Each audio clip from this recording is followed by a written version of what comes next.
And Israel's ambassador to the U.S. says progress was made in those talks with Lebanon over the Hezbollah terrorist group today. This comes as Israeli forces continue to battle the Iran-backed group in Lebanon. NTD's Jason Perry brings us more on that.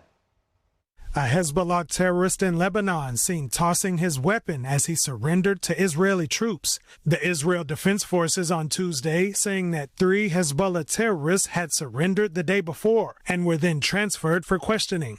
Also on Tuesday, troops paused on the battlefield for a moment of silence while sirens sounded that marked Holocaust Remembrance Day. And at the same time in Israel, cars stopped on the highway as sirens sounded across the country for 2 minutes. Israeli Prime Minister Benjamin Netanyahu on Sunday meeting with Holocaust survivors.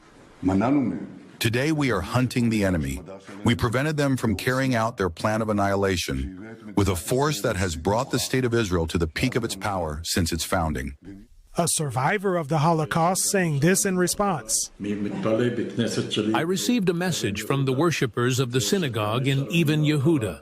They told me, Avigdor, pass on to the Prime Minister that he should continue pushing forward with all his strength.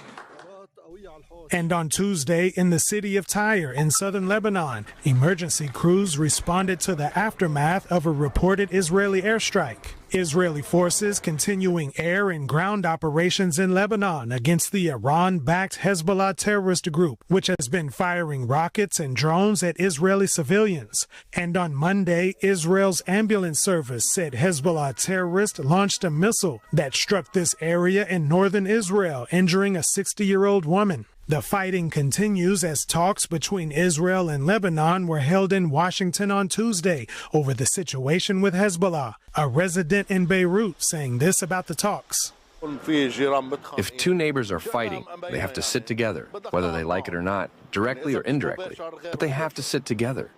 Israel's ambassador to the U.S. giving an update after the talks. What gives me hope is the fact that the Lebanese government made it very clear that they will no longer be occupied by Hezbollah. The ambassador adding that the talks with Lebanon lasted for about 2 hours and that